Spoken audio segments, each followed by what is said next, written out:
This is Lightning Power Lunch, presented by Reef Rum on the Lightning Audio Network with Dave Mishkin and Greg Linnelli. I think in the end, I thought we defended pretty well. When adversity hit, we responded. The power play scored, penalty kill was great. So all the little areas there where there could have been, chink in the armor, the boys, they stood strong, and sitting here with another win, and so that's a really, really good team. I see why they have the record they have, and I think we've probably caught them at a decent time, and obviously, unfortunately, they've lost some really important players on their team, and at times you have to take advantage of that. And but they're deep, they're fast, they've checked boxes all over the place. They're a hell of a team. It's always easier to talk about the opposing team after a win, isn't it? Erik Erlendsson from lightninginsider.com. Very rarely, when you lose, do you sit there and gloat about the other team? It's usually, well, we didn't do this. We beat ourselves. Yeah, when you win, you can, hey, look, I think Colorado's the best team in the league. I can see why everybody loves them. We beat them, but they're really good. You're never going to hear that when you lose, right? Well, especially that game. Especially that game last night, right? We talked so much about it on the show yesterday and during the broadcast last night about the importance of a January game. That was game number 42 for both teams, starting the official second half of their schedule, and the run that the Avalanche had been on. But it does tend to come out a little bit more after you've defeated said team than it does when said team has defeated you. But it's good stuff. It was a very entertaining game last night. A lot of fun. Obviously, the Lightning still without McDonough and Hedman, Avalanche without Taves and Landeskog, but a lot of fun, and it's a shame as of now that these two teams are not scheduled to play again this year. Well, we don't know. We don't know. It may scheduled, but we could get a little closer, and who knows? It is Power Lunch, formally introducing the show once again. Erik Erlendsson, our good friend, in for Mish. Mish will be back tomorrow at Bolts Radio. If you want to get involved in the conversation, you can. We will take your questions. There's a lot to dive into when it comes to this game that we saw last night. But I think, we played the soundbite from Brandon Hagel, I think in the pregame, and he talked about, there are some games that going in, oh, man, how am I going to get up for this game? And he's honest about it, and I think you like to hear that honesty. And then he said, look, there are games where you no doubt you want to circle this one on the calendar. And I think everybody around the league, everybody who covered this team, anybody who was a casual fan probably looked at this and said, all right, that caught my attention. Tampa Bay and Colorado, everybody's missing everybody, and you still have to go out there and play. What I thought was interesting, early on, is that at the end of one, the Lightning have a 1-0 lead, courtesy of a Jake Guentzel power play goal. And we can talk about maybe how that goal came about. I think there were a lot of key components to Guentzel being able to score. But, we talked about the face-off percentage and what it was, and it was ugly last night. I mean, it was a little, over 30% maybe the Lightning had in face-off wins. But they lost their first 11, right? I mean, I mean, you're watching that and you're thinking, all right, Colorado's dominating the face-off circle. They haven't won a face-off through the first 11 or 12. How's this going to turn out? And I know there's this stat out there where when the Lightning are under 40%, I don't know if they're undefeated. Yeah, they're undefeated. Okay, so that's pretty incredible, obviously. Including last night. And look, that is something that can't happen in the playoffs. We talked about the playoffs are a different animal. That needs to change. Maybe in the regular season, it's a little bit different. That stood out, and the fact that the Lightning were able to withstand that type of issue and to be able to come out 1-0, and then, of all things, on the power play. So, like, two things that have been the bugaboo all year, the face-offs and the power play, both popped up. One didn't hurt them at all, and the other one helped them. Yeah, which was the irony is that on the power play goal, I think Braden Point won 3 straight. You're right. Like, they kept the puck in the zone. Mm-hmm. Like, that's a big reason why. So, It is crazy. It is a concern overall with the faceoffs. I mean, you look at the 6-on-5 situations last night for Colorado. I think they won every faceoff. Right. Yeah. Those are, like, we talk about situational faceoffs, right? And the percentages can be percentages. If you lose a centerized faceoff or a neutral zone faceoff, it doesn't feel as potentially damaging to your team. But you start losing those 6-on-5s, you start losing those PK draws, like those are the ones that hurt you, that can hurt you, right? Certainly recency bias comes into play because, we lost that draw and it led directly to a goal. But that's true. That's what it can lead to, especially I was getting worried on those 6-on-5s. Like, I think Cirelli lost all of them. And Colorado was so dangerous, and Makar, the way that he can shoot the puck from the point, and you just flirt with it all the time. So those are the areas of concern that I would have with the faceoff, is especially in defense of the power play. It can kill momentum for sure, but it's the ones in the D zone. Those are the ones that can kind of get back to you. But as you mentioned, it didn't hurt them again last night, as they were under 40%. They won the game, and the power play came through with what ultimately, they got the power play goal and Colorado didn't. And, they get the empty netter, but it's a 1-goal game. It's a good point. And, specifically to that power play, there was a lot of talk that the reason why Guentzel had the room that he did below the goal line and to walk out the way he did was because Radish was having that shoot first mentality from the point. And, Kucherov was doing his thing. And while I don't disagree with that, if you also recall, they were also trying to get Braden Point in the slot. And I think they tried 2 or 3 times there too. I don't know if his shots were blocked. One didn't connect. Maybe he did get one shot off and it was saved, and the Lightning were able to keep the puck in. But that also, I think, helped allow Jake Guentzel to walk along that line because there was nobody around him. And so we talk about various ways the power play can improve. Radish, shoot first mentality, get that shot through, be a threat. Braden Point, getting free and allowing Kucherov an opportunity to hit him in that area. But then also, too, Jake Guentzel to be more of a playmaker along the goal line. You don't have to necessarily force an Oliver Bjorkstrand on the opposite side to be a one-time threat if you have some other guys who are doing some things differently that might be just as effective. So I thought everybody contributed to that, but I did think not only Radish's ability to shoot was a big deal, but they were looking for Point kind of in that bumper spot. And I think both of those allowed Jake Guentzel the opportunity to have a really good scoring opportunity. And the other part of that is that with Point in that spot, Guentzel can feed him too. Right. So if that D drifts down to him, then he has that opportunity because that opens up maybe a little bit more space for Braden Point to try and get that shot off from that spot on the ice. So, there's no doubt that Colorado watched tape of the San Jose game when they scored the 3 power play goals, because they were making sure they were trying to prevent Radish from getting off a clean shot. They were trying to keep Point in check, all while trying to keep an eye on Nikita Kucherov.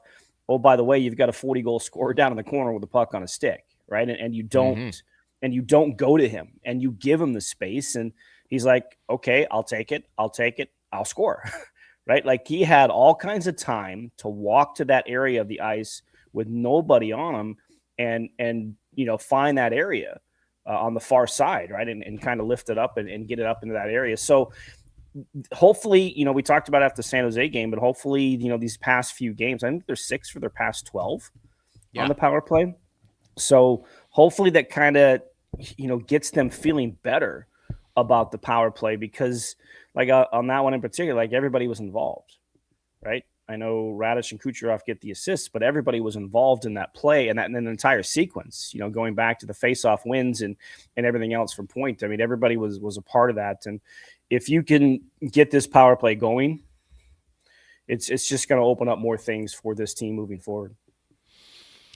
100% agree. At Bolts Radio, if you want to get involved in the conversation. In the second period, the Lightning got down 2-1, and then at 17:22, I mean, I don't even think we call them the fourth line anymore. Maybe we can, maybe we can't. Let's call it the Yanni Gourde line. once again strikes. And look, people are going to talk about the goal, and I think that's valid. Gergensen's picking up the offensive slack compared to where he was last year, and you can say law of averages, he was due to have a correction, and that's great.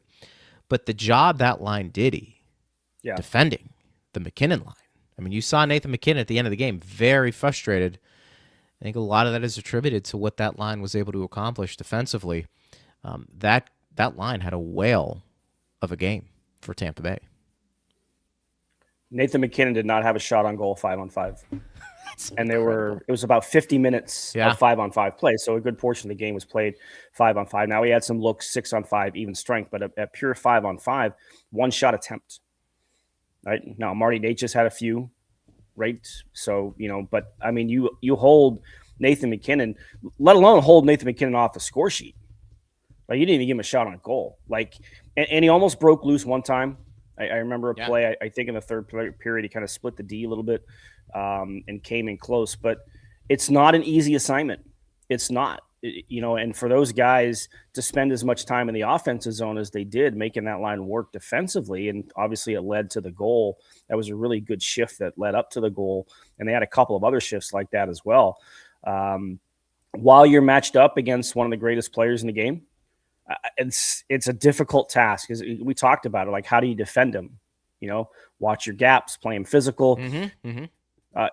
Everything that you have to try and do to slow down a guy like Nathan McKinnon, because he is a unique player in the fact that the size and the speed that he brings.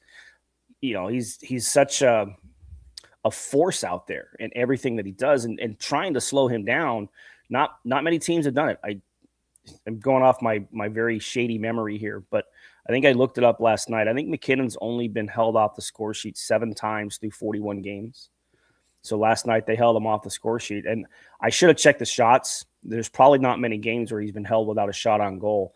So it was just yeoman's work put in by Gourde, Gergensen, and Holmberg. And Radish and Moser were the defensive pair out there against him most of the time as well. So, great job by those 5 guys taking on that assignment, not only neutralizing McKinnon, but you outscored him. That part, I don't think anybody anticipated, just because of how things were rolling for Colorado. But then again, let's face it, every team, regardless of how great your season is going to have maybe some hurdles you have to overcome. Maybe this is it a little bit for Colorado. You start to lose some games, you're dealing with some injuries, and I don't want to say the Lightning got them at a good time, but look, the Lightning are battle-tested. They got them at a good time. They did. But, the Lightning are battle-tested. They've dealt with the injuries more than Colorado has. I mean, collectively. And they probably don't flinch at some of the adversity that they're facing. Whereas I think when you take a look at Colorado, not to say they haven't played a lot of hockey without Landeskog, because they have over the last couple of years, but collectively up and down the lineup might be a little bit different. And there's going to be some adjustment for them, I would think. So. Yeah, it's always interesting, too. I had a comment from a Colorado fan on one of my feeds. It said, "Hey, congratulations. You caught Colorado's 3rd game in 4 nights on the road without Landeskog and without Taves." Well, what a sore loser. The Lightning were coming back from California without Victor Hedman, Ryan McDonagh, and Emil Lilleberg. Like, every team goes through this. And, did they catch him at a good time? I think there's no doubt, right? They're heading back. They actually have a game tomorrow at home, right? So they headed back pretty quickly and have to get ready for a Thursday game. But that's the schedule.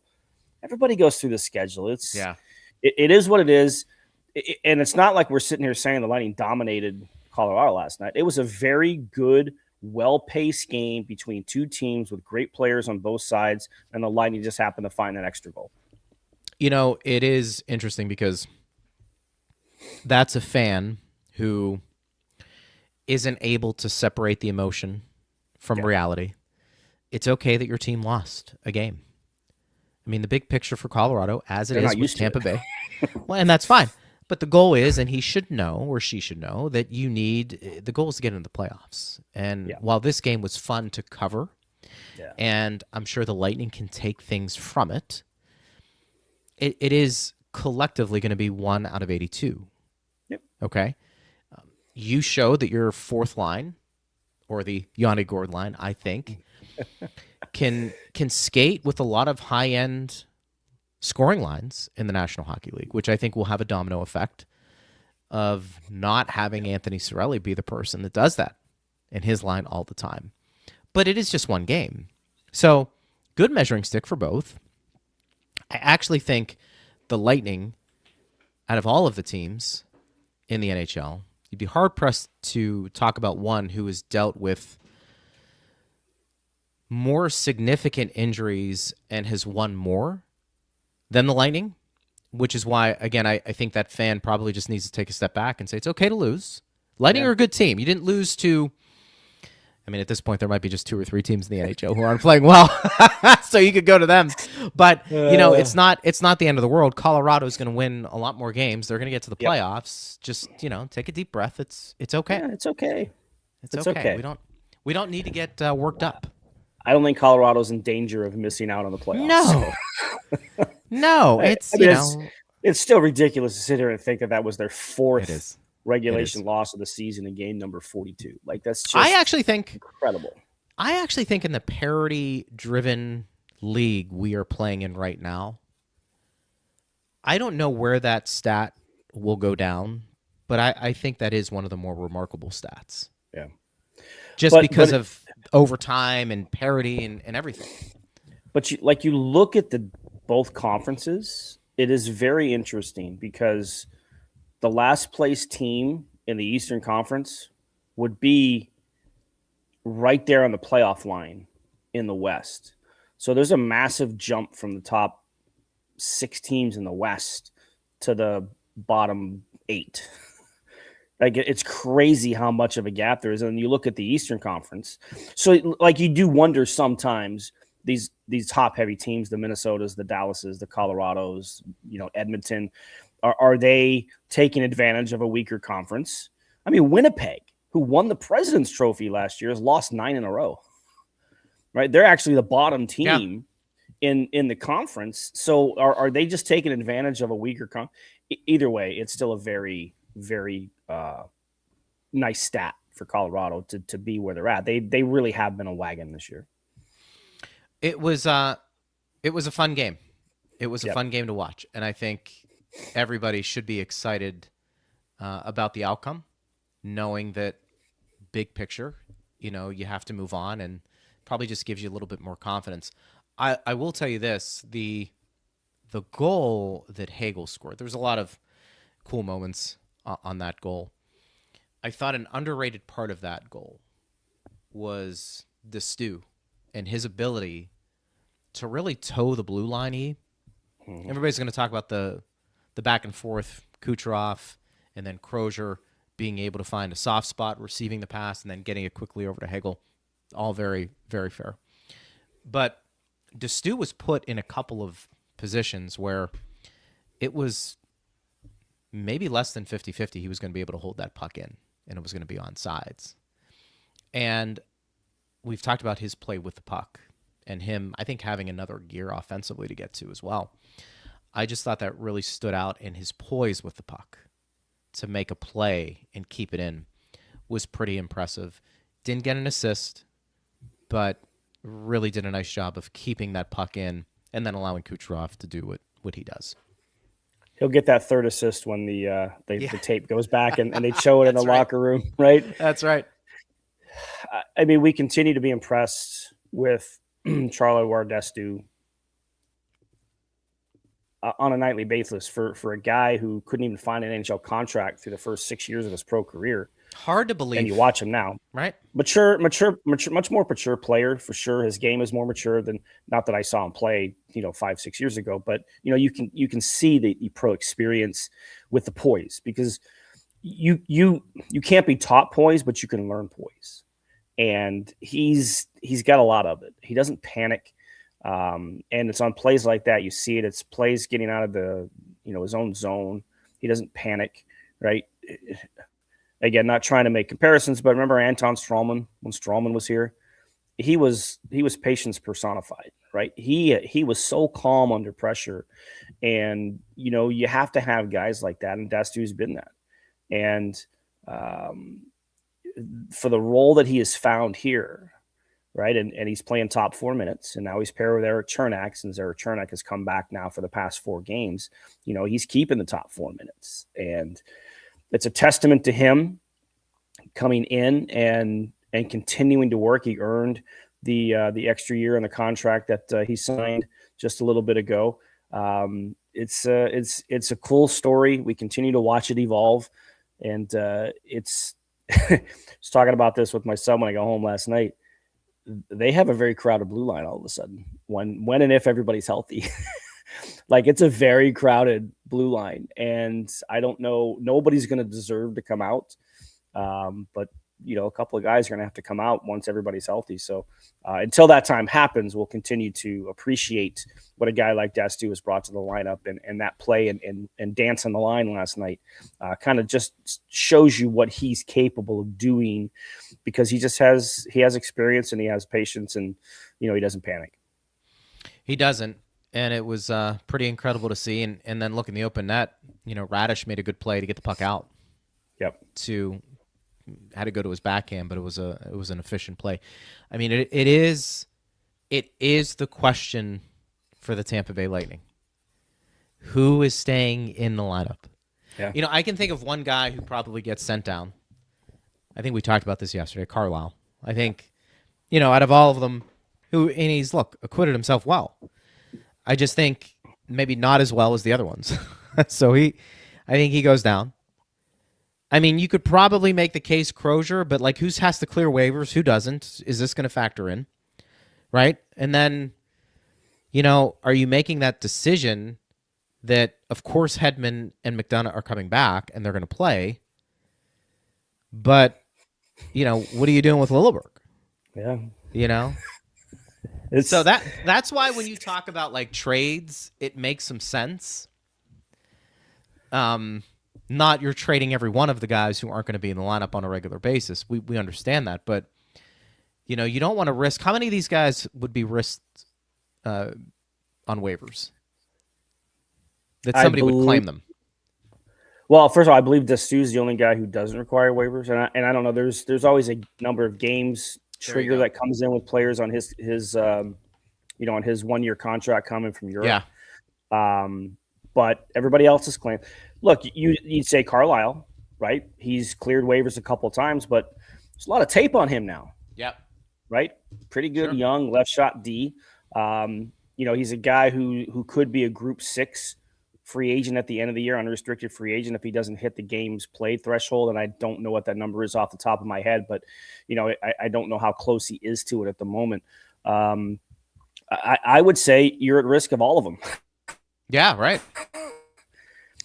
Right, because Carlisle would be the one guy you'd think, but he's played very well. I think he had a tough game, I think, in LA.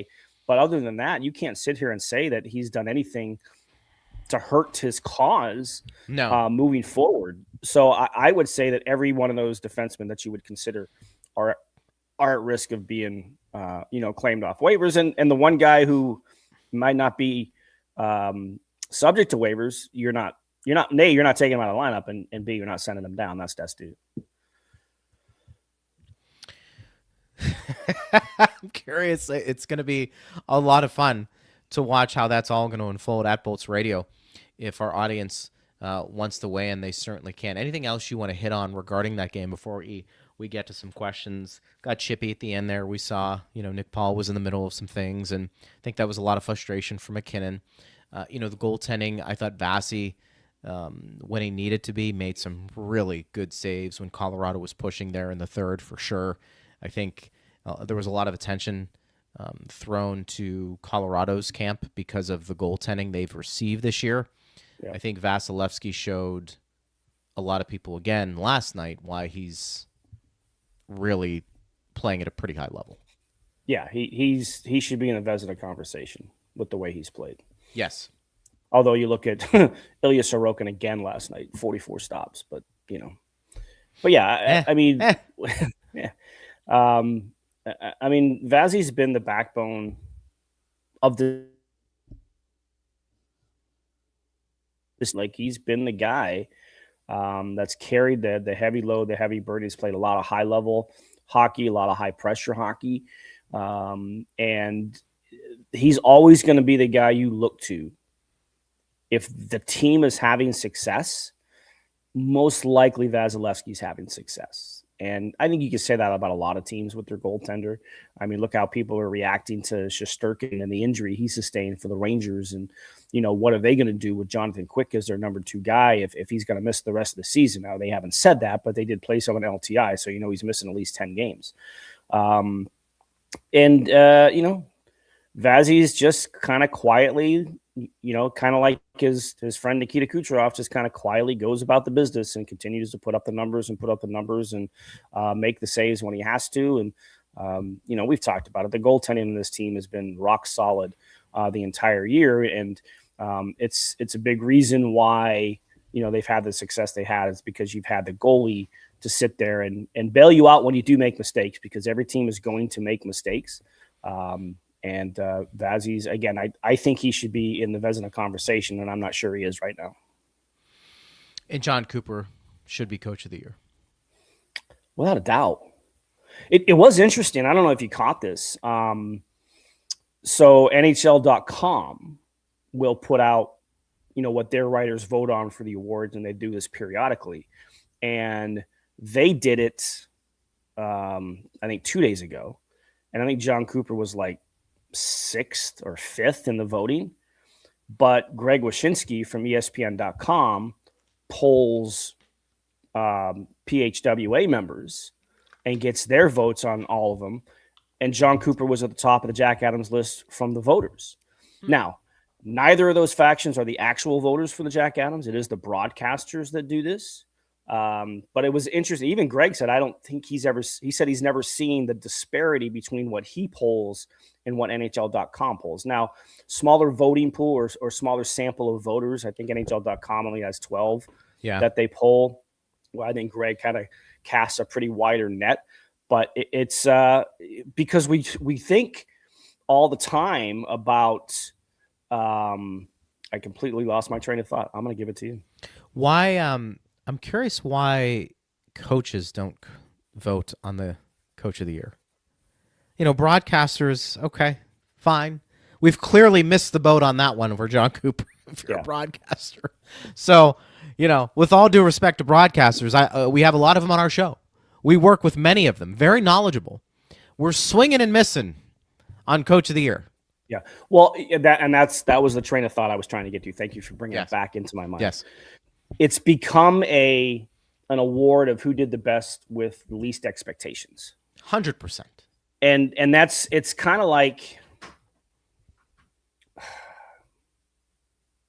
the Masterton Award. The Masterton Award, right? Every team has a nominee and it's voted on exclusively by the PHWA. It's all of a sudden kind of become the Comeback Player of the Year award.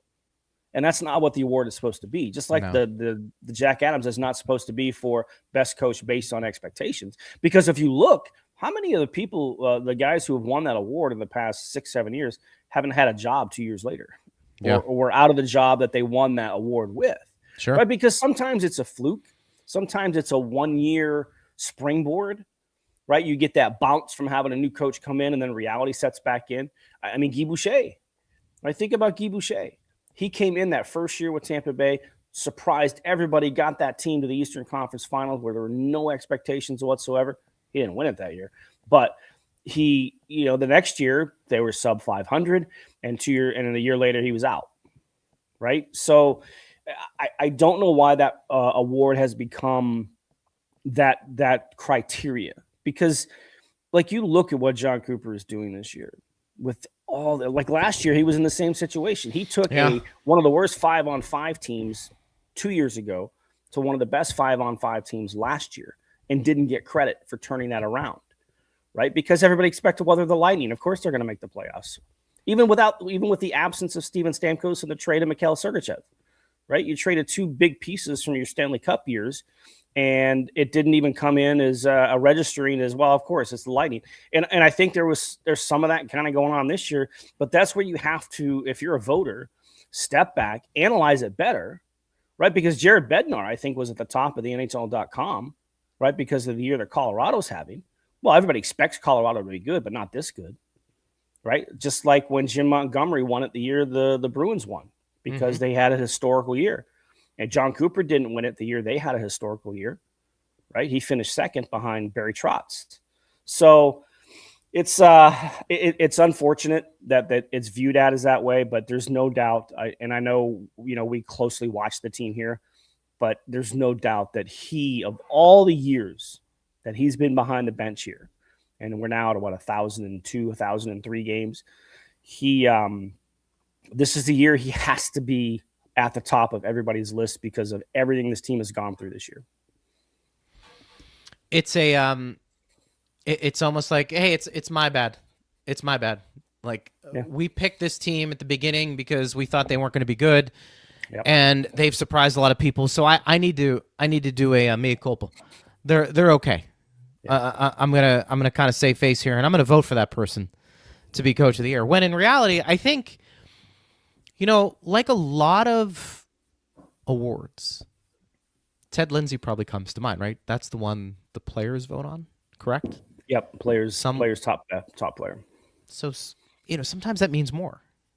My peers, yeah. So if the coaches vote and they look at things and they say, you're not trying to tell me that most of the coaches don't know what the Lightning are going through right now and wouldn't say, hey, you know what, Coop's doing a really good job.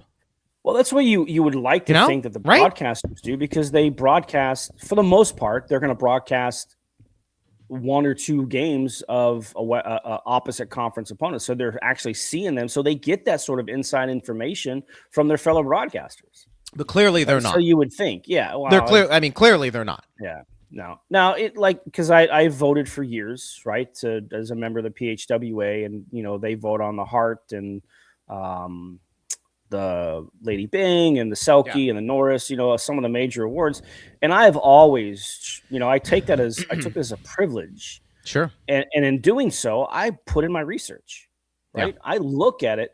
Now, I know some of the players that jump out of the top of my head as I'm going through what my ballot will look like, but I want to make sure that I'm looking, especially when we're talking about like the Selke Award and those are maybe a little bit harder to kind of define. That's hard. That one's hard.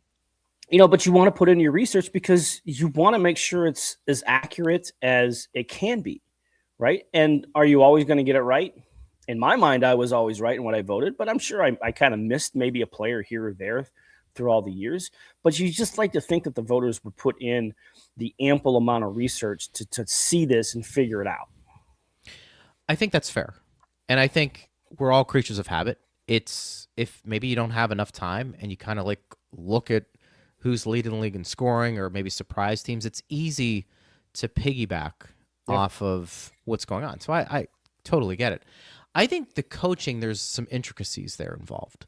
There's a little bit of, hey, we're going against Coop and that system that they made some adjustments and there are better 5-on-5. Why is that? Well, it's not just they have better players, but clearly maybe there's something they're seeing when they compete against Coop and they're looking at film.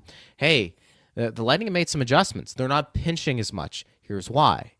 And, or it could just be, look at all the injuries they've had.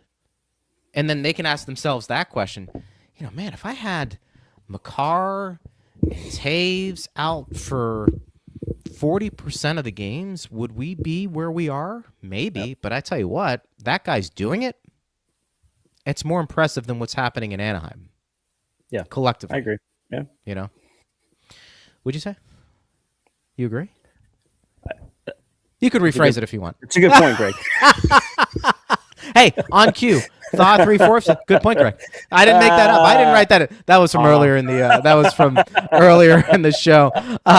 Rich says, "Congratulations on the 1,000th game and the big win over Colorado. That was a pretty cool ceremony, and I'm sure you're the same way. I always like on the big screen, the jumbotron, the former players, ex-players that chime in. Wayne Gretzky.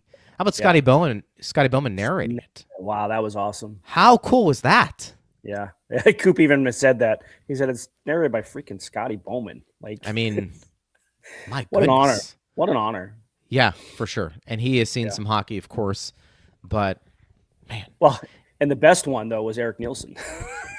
Yes. Right? He's one of his former players from that Norfolk. That looked like a little WWE going on there. Yeah. That was pretty interesting. sweet. I was like trying to figure out who that was, and then I was like, Yeah. oh yeah, big part of that Norfolk team in 2012. That just shows you the impact that he's had on so many people. Pat Maroon was in for Phil yesterday, and he had talked about, because the history between Maroon and Coop goes a long, long way. And he said, when we first started out, he was driving us to rinks, he was doing this, he was doing that. It is, I don't like to be over emotional and hyperbolic with things that we see, because you have to, I think, be a little bit measured. I do think Coop's background and how he got here is movie worthy. Yeah. You go from, you never played the game at the professional level. You were a lawyer. And here you are doing something. Player. Yeah. That's a pretty good story, right? Yeah. No, it's it's a Forrest Gump-esque path that he's taken, right? Minus the incredible. Chocolates.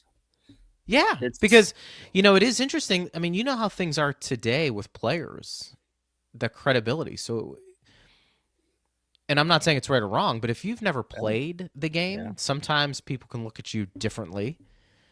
And I'm sure he had to earn it, no doubt, all his years, whether it's in the minors or other leagues, to try and get to where he is today, and then to stick. Yeah. Stick. Yeah. And for people who aren't familiar with how he got started in coaching hockey, he was practicing law in Michigan, and he was in front of a judge who had heard that he had played some hockey growing up. And he said, hey, my kid's high school team could use some help. Would you be willing to help? Well, he stepped in. They won a state championship. Right? Like, it was like immediate kind of stepping in. And, it's like, can you imagine having that conversation with your spouse and say, hey, I'm going to give up law, which can be a pretty lucrative financial, path for your career. I'm going to give this up. We're going to go to Texarkana, and I'm going to coach hockey in Texarkana, right? I'm going to sit there. I'm going to paint my own blue lines because they don't have a staff that's going to make the ice, right? Like, and to sit here and see the path that he's gone from Texarkana, which moved to St. Louis. He goes to Green Bay in the USHL. He wins a championship there. He gets hired in Norfolk. He wins a championship there and gets hired in the NHL. And now he's been here for 12, 13 years. It really is an incredible, book-esque movie style type of story to kind of get him there. And I have the perfect guy to play John Cooper in the movie, and that is Bob Odenkirk. If you look at some pictures of Bob Odenkirk, he kind of looks like John Cooper a little bit. Bob Odenkirk. It's from Better Call Saul. Oh, yeah. Breaking Bad, yeah. That would be very good. I think you're onto something there. Who can you speak to? I have to call Odenkirk's agent and say, hey, can we get you working on this? I just want a small royalty. That would be sweet. That's a good call by you. FKA says, outstanding performance last night. It's easy to tell they are playing with confidence and swagger now. Any concerns the 3-week Olympic break could throw a wrench in their momentum? What do you think? You always wonder about that.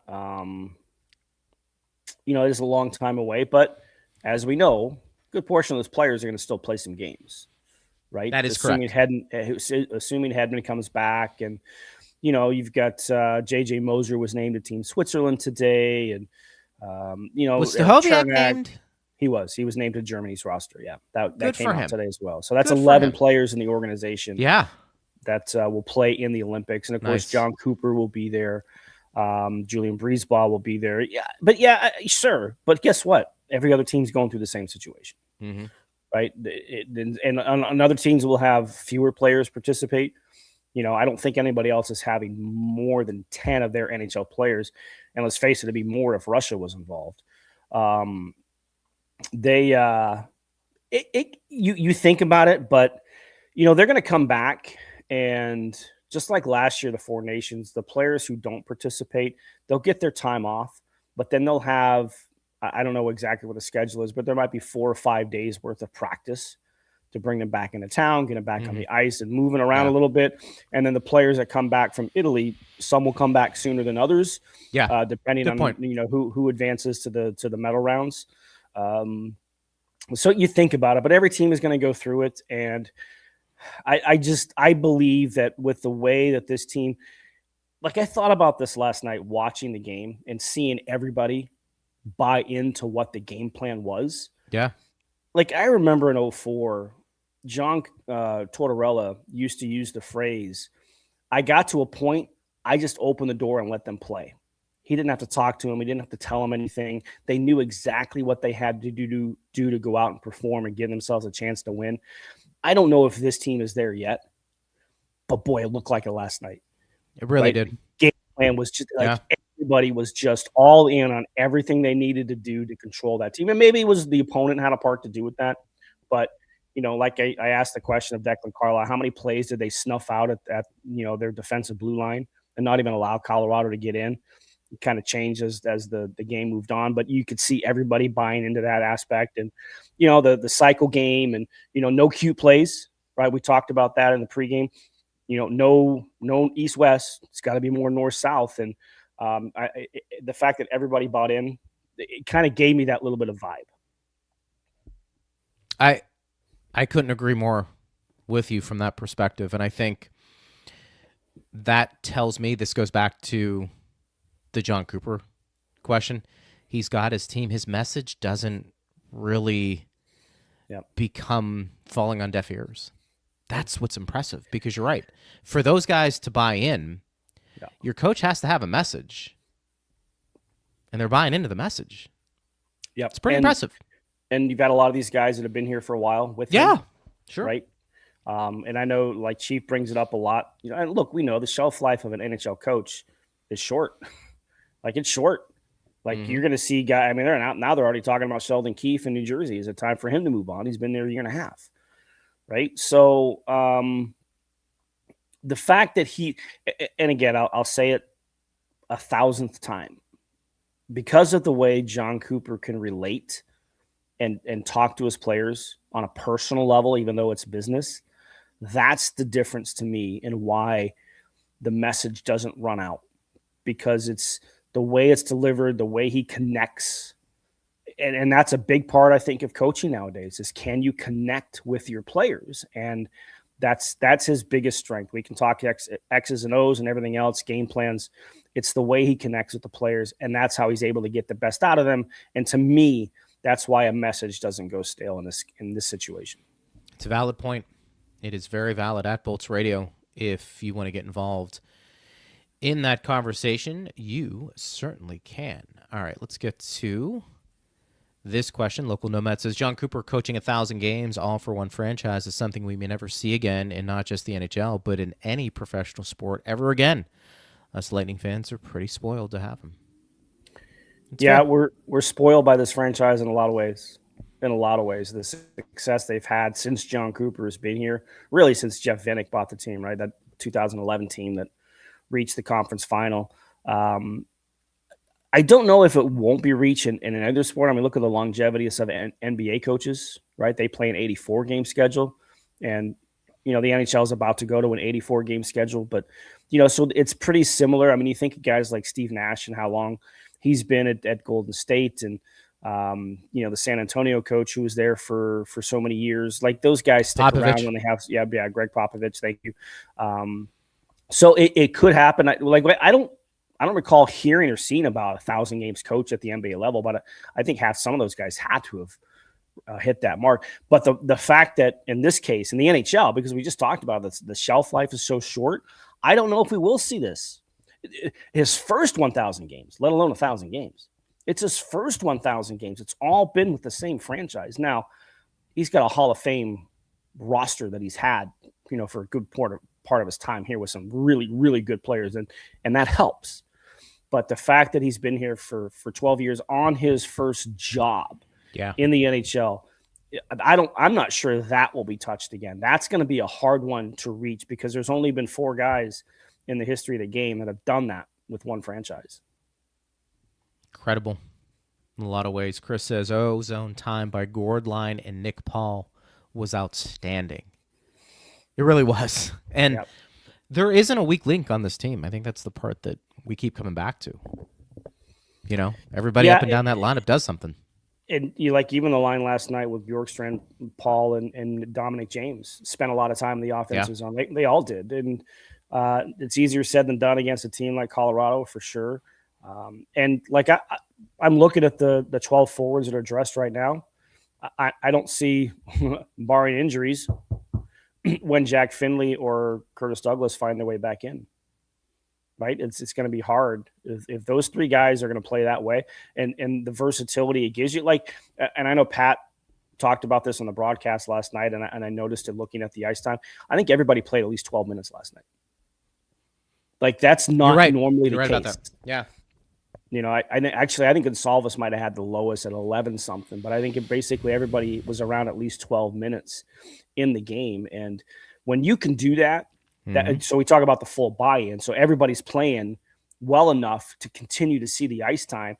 And again, we go back to the coaching staff not being overly concerned if they don't get the right matchup out there that they want, right? If they're caught in icing or something like that, they're not overly concerned about it. Right. Because of how well everybody's playing. Yeah, you want the Gourde line against McKinnon, and I think McKinnon had 17 plus minutes of 5-on-5 time.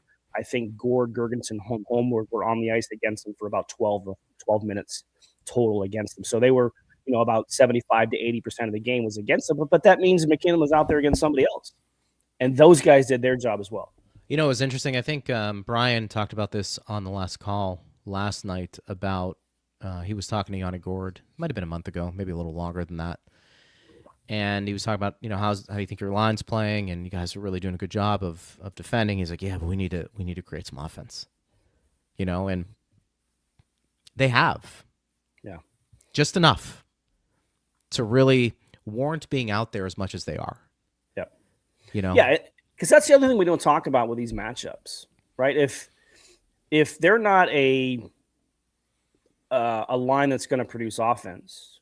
And certainly, you know, to Gourde's point, that's, you know, everybody wants to score goals. But when your first responsibility is defense, like you're not going to get 24 minutes because Nathan McKinnon plays 24 minutes, right? You're going to get the D-zone faceoffs against that line and everything else, but you're not going to play a line like that, 22 minutes a game. You can. But you're not going to. So that's where you have to make sure everybody else kind of buys into. So when you're talking about matchups and everything, 12 of the 17 minutes, that's a lot of minutes matched up against one line for sure, 5-on-5 play. But, to Yanni's point, that's why you have to be able to do more than just defend, right? You have to be able to contribute. And that was obviously a huge, huge goal that they scored late in the second period there, and great work by them again against the McKinnon line. Makar was the guy that Girgenson's found inside position on and was able to get his stick down to take that pass from Yanni. So when they're doing that and keeping that top line off the board, that's like a coach's dream right there. Chris says Crozier and Destu are waiver exempt currently. Carlisle would be claimed given he has played more than 10 games. Well, I wouldn't say he would be claimed. Right. He would be subject to being claimed because he has to go through. Yeah, I keep forgetting that Crozier remains waiver exempt, which kind of surprises me at this point. But I'm not – I know the rules. I don't know them inside and out as well as I should in that aspect. But, you're probably not sending Crozier back. Unless you can tell him, look, we need a little time to make something happen here. You can make it happen, but it wouldn't be worthy. It would not be worthy, and wouldn't deserve. None of those guys deserve to go back. And if you have somebody on the NHL roster who's not playing, you can manufacture them to do like a conditioning stint, can't you? You can, and we saw this with Finley earlier this year. That could be one of the ways you delay the decisions with certain things. Those guys still count against the roster. Yeah. Right? So they're not off the roster. Right. They're just on a conditioning stint. So they still count against your roster. They still count against your cap. So that wouldn't alleviate the roster situation. It would just give them playing time. So Tom says, would love to see a depth scorer added at the deadline. Goodrow want to come home? Now, look, I don't know if he's considered a depth scorer at this point. Correct. Is that fair? It's fair. Listen, here's where I'm going to give you more of a little bit more substance, because my philosophy. People come to your website, they come to shows because they want to hear an opinion. I think Gonçalves has played better. If you were to tell me they still want to try and find another top 6, I could listen to that. I could. I think that's fair. I think as good as Gonçalves has been, Bjorkstrand, I don't know, has been that top 6 guy at this point yet for them. Not saying he can't. I'm just saying let's just, for me, go a step further. I'm not sure it'd be more depth scoring, because I actually think they have that. I think it would be finding another legitimate top 6 forward. And I think you can get there for the reasons we've talked about the last 2 shows, because you have some assets that are very attractive. Yep. And again, going back to the face-offs, you need a guy. If it's not going to come from within, you need somebody who can win that key defensive zone draw consistently in tight games. Like you need it. I mean, that's where you miss Glendening, because Glendening, defensive-minded forward, he's really found a niche in the NHL because of that. And you could throw him out, when the face-off dot was in, the right circle, he'd be on a strong side. And, he would, he's a 56, 57, 58% guy historically, especially the last number of years. And, that's to me, if it's a top 6 guy, but then it's a center, most likely a center, right? Like, so there's a lot of things you're kind of, juggling here in terms of what you want to be able to address. I think Julian does do something at the trade deadline. There's no doubt about it. But to me, that's like we talked about it yesterday. What's the one really chink in the armor for the Lightning? And it is faceoffs, because it has burned them a couple of times, even early in the year. So it's been a 42 game problem, right? That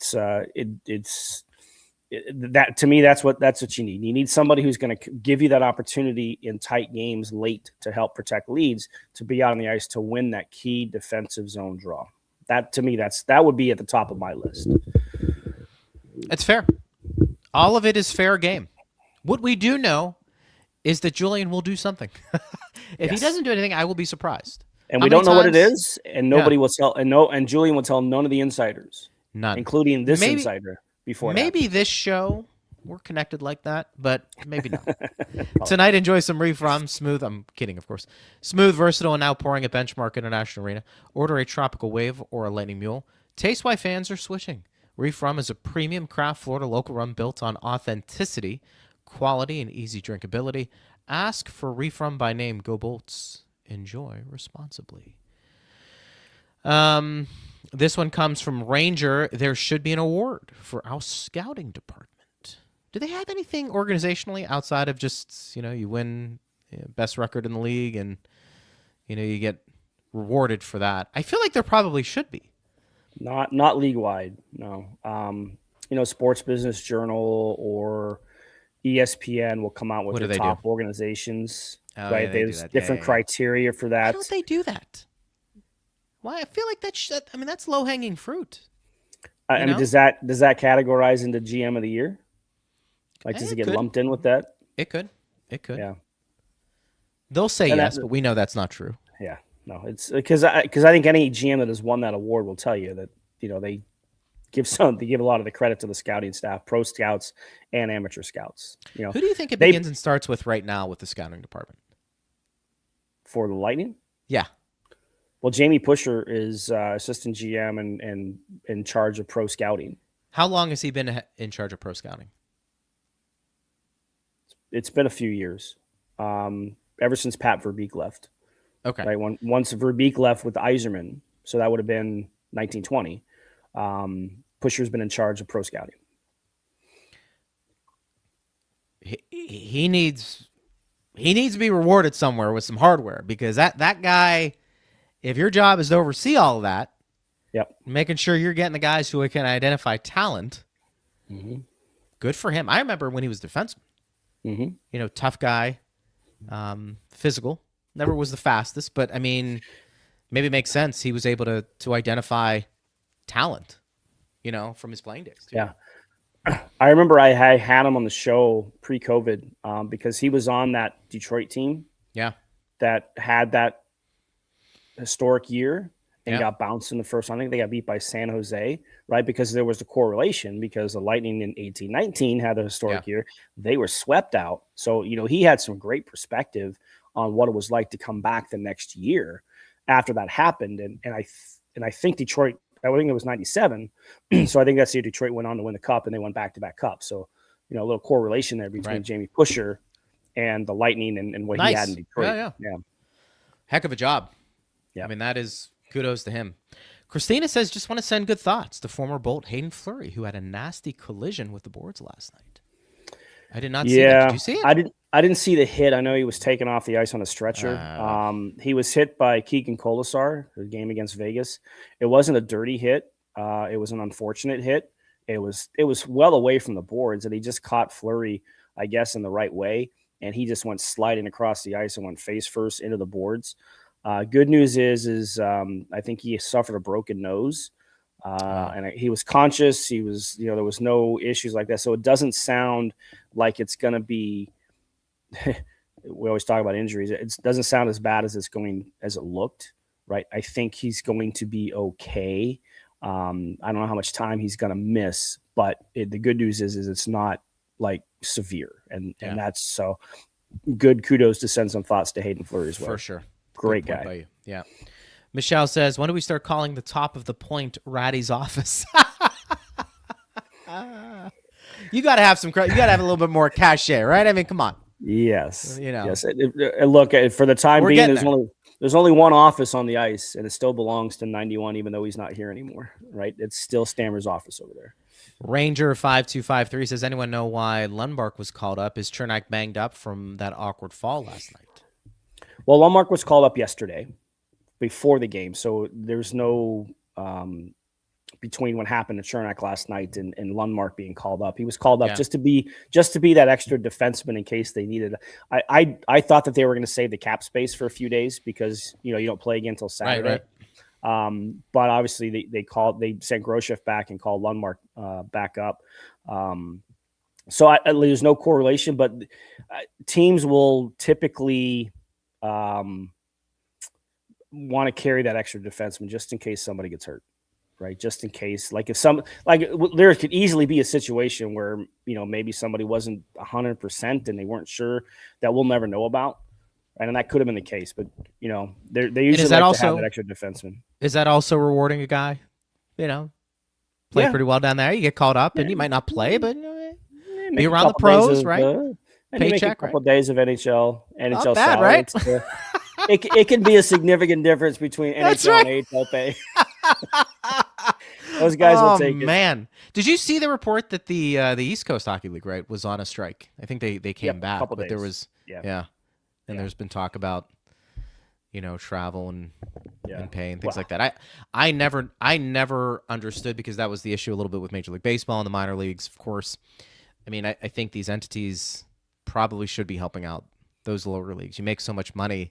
I think you want as many professionals playing as possible, even at the East Coast League, and within reason, make it affordable for those guys to want to pursue it. And if you've seen the salaries of the ECHL players, it's not much. No, it's really it's like entry level money coming out of college. And we not know even to be a pro athlete, it's a 12-month-a-year job. Yes. Right? It's not just in season. You've got to keep yourself in shape and work out and get stronger and everything else. It's a 12-month-a-year job, and those guys don't make a lot under the circumstances. You can sell them a dream, but you got to pay them too. You do. I mean, you're not saying pay them $1 million, but pay them a living wage. Yeah. Last question, Steve says, Stahoviak expectingly named to Team Germany. He's had a good season thus far in Syracuse. When is he going to get an opportunity to show his abilities with the Bolts? Gonsalves and Bjorkstrand haven't been the top 6 pieces the team hoped for. Yeah, I thought maybe we'd have seen him by now, based off of his preseason and the way he looked and, what he's been able to do in Europe, for the past couple of years. Obviously, congratulations on being an Olympian. That's pretty cool. he's Polish, but he lives in Germany and he's played in Germany the last number of years. I mean, that's a good question. I don't know why he hasn't had the chance yet. We've talked about the number of opportunities that they continue to give Gage Gonsalves, and based off of last year, you want to try and see if you can recapture that Gage Gonsalves from the second half of last year. Certainly Bjorkstrand has not lived up to the expectations that we had of him being a multi-20 goal scorer in this league, and now he's playing basically fourth line minutes. But you right now you have 2 extra forwards on your roster as it is, right? In Finley and Douglas. Both of those guys are subject to waivers if you want to send them down, and you want to carry that 7th defenseman. So, and the injuries haven't hit the forward group the way it has the defensive group, right? Chernak and Littleberg and Hedman and McDonough. I mean, those guys have missed significant time on the back end. So that's why we've seen so many young defensemen called up and given an opportunity. But we'll see. There's still a long way to go. There's a lot of runway left in the season. I could easily see, Stachowiak getting an opportunity at some point, but there is rosters that we know Sabrin and the reasons he's been called up, but he's played well in the times that he has been called up, beyond just being on the ice against the Florida Panthers. So I don't know. I think at some point Stachowiak is going to get his opportunity to play. Just because, you bring him over, just like at Valtteri Merila a couple years ago, you bring him over, you want to see if he can play at the NHL level. So I think at some point he's going to get that chance. This was a lot of fun. Once again, the hour flies by. Yeah. Tremendous job filling in for Mish, and of course all of the broadcasts this year. We'll do it again. When's the next game? Saturday, right? On the road. Saturday. Yeah. Wow. A few days off. 5-game road trip. Yeah. 5-game road trip for sure. And they'll take it. 1 game in 6 days, they'll take it. No doubt. So will we. Yes.